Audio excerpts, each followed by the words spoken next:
Hey guys, Tyler here, and this is the Garage Warrior podcast and video cast, and I'm super excited today to have back on the show Sylvia Favela, and Sylvia is actually the co-creator of our brand new bodyweight flow system. So how's it going today, Sylvia?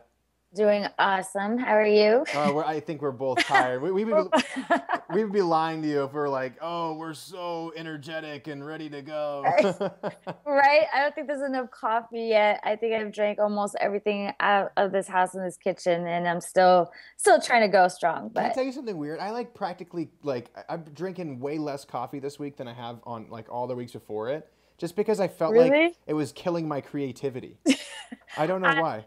I think for me, you know what I think it is? It's that you're typing and you're getting something in your hand, like typing and something. I think Yeah, yeah. it's just my habit. So it's like Starbucks, whereas and I smell coffee. I'm like, I need more. I need more. So I don't know. That's my only vice. Like I don't drink. I don't do a whole lot of other stuff. So I'm like, all right, coffee. I'll go with that. You So go with that. Keep the energy I'll up. go with Well, that. the reason why we're keeping the energy levels up is because we just released the brand new bodyweight flow system. And so I wanted to kind of get Sylvia on the call so that we could talk about kind of the fundamental flaws we see in training these days. And we were just talking a little bit about that before the call. Maybe we'll start with that, Sylvia. And we're just going to just talk about like, why people need to work on their movement, their posture, their control, their fluidity, because that's really the key to success with any training program. If you move well, you get better results in anything you do. If you don't move well, it doesn't matter what you're doing, you're not going to get the results you want, and you could potentially get injured, which is even worse. So Sylvia and I were just talking about how she's integrating her Pilates program into a local CrossFit gym. Sylvia, why don't you tell us a little bit about your experience yesterday? Oh, so my experience, it was great. It was a very long experience. Okay, so it started at 5 a.m. and it was introducing the entire program and the flow and everything to CrossFitters. Some of the very hardcore, like a lot of the level one coaches took the classes. Some of the masters, they took the classes, and most of them, a lot of members there are regional athletes. So and it's funny because when they walked in, they're like, oh, so what kind of a workout is this going to be? It's like, is it really going to kick my ass? Like, Right. this will be fine. So within 5 minutes, it was just like, what? Like this look on their face because their bodies don't move. Like they're just very rigid and very just still. Like their bodies don't bend. The rotation is just like they lack all of that. So putting them through all these different moves and these workouts just was it was unreal to watch. And I tried to hold back from laughing and giggling, not because I was making and they enjoyed it. They're like, you love it that we're dying over here. I said, no, because I know how much you guys need this. I Yeah. know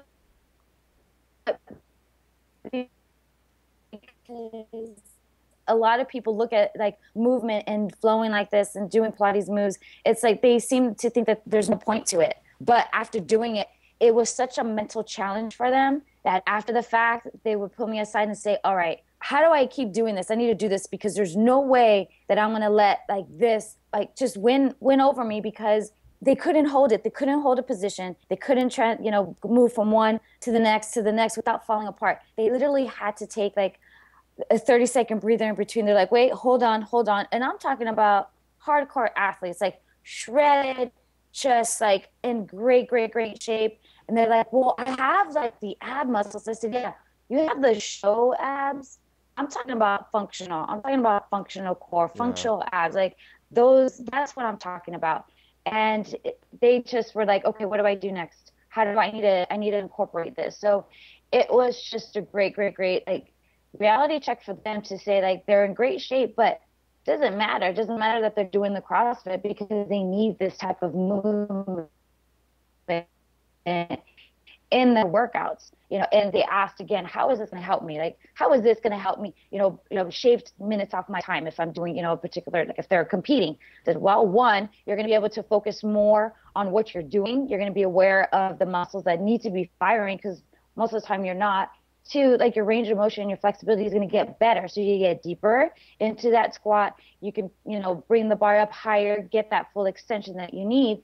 That what will happen is if you're not doing any of this, you're injuring yourself. Guess what? If you're not working on that flexibility, your body's going to compensate one way or another. Like your Yeah. body's going to tap in either to that right side and pull on your right hip more than the left because your left side is completely jacked up. Yeah. That's what happens. So it was great because that's what I wanted to do. Is Pilates is so much more than just for dancers and just for, the elite. Like, oh, okay, I'm just going to stretch and move. No, like Pilates is hardcore, and the movement and the flowing, it's hardcore, and everyone should be doing it. So that's been my experience. Yesterday, my voice is practically gone from coaching and yelling. And that one day, from 5 a.m. all the way up until about 8 p.m., I touched about over 120 people, just teaching them the entire program and the flow. And it's just going to get even better after this. So that's been my experience yesterday. That's such a good point, Sylvia, because like you said, like the mentality behind like a CrossFitter is that go, go, go, go, go. And oftentimes people who are on the elite level are using it as an escape from their mind. So when you're working really, really hard, you have to kind of shut down those centers of your mind and just keep going. So you get to focus on speed, explosiveness, power, like how many reps can I get in this amount of time, but you're not focusing on, control over your muscles as much. You're not focusing as much on your posture and everything. You're kind of learning to move with as minimal effort as fast as possible. And with learning how to flow, with learning how to do more like of a Pilates kind of system, learning how to do stability holds, we were talking about this too, like it's mentally draining. Like just anybody at home right now can just come into like what yogis call a boat pose. I know Pilates has a different name for it, but where you're just balanced on your tailbone, right? And your arms are up out in front of you and you're tall to the top of your head. Just try that right now see if you can make it a minute and a half.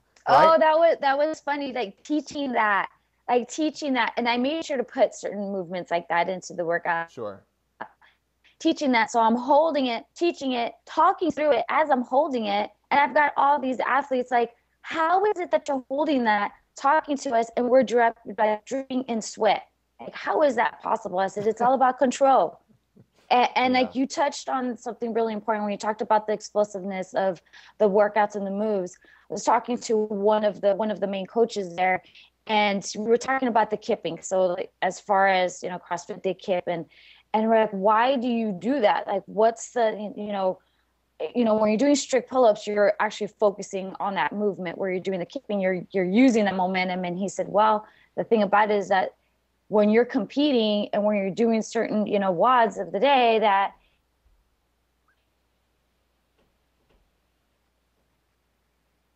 you need to do that to get through that workout. You need to be able to like cheat a little bit, as he told me, to try to get through that workout, because you only have that certain amount of time that you can release that much energy and that much effort. It's like we don't think about it. We just get out there, we just do it, kill it as hard as possible, and be done with it. Nice. And then he told me, he goes, that's why what you just did to us just completely blew our mind, because we had to do it for a full hour. Like they did, I had them going for at least 45, 50 minutes. And they're like, where's the rest? Can we get 10 minutes on, 5 minutes off? I'm like, no, who, what? No, you got to keep moving. So it's true. It's like what you're saying. It's true.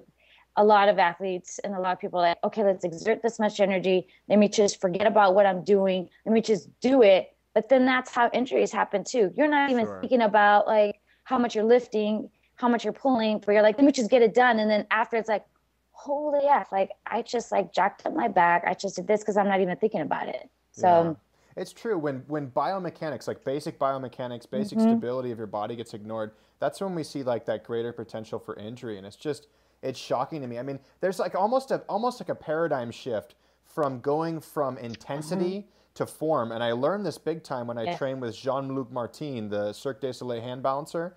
And he just like the way he drilled me in a handstand just blew my mind. I mean, he was just like, hold it, tight here, tight there, hold, tight, hold, tight, hold. Right. Like for like 30 seconds, and I would come down and feel like I just had like the life sucked out of me, and I wasn't moving. I was just holding a handstand. And so like to me, I think that there's value. There's certainly value in learning things like how to kip, how to do like explosive movements. That is, I mean, look at like you're talking about physique. A lot of these people are insanely ripped.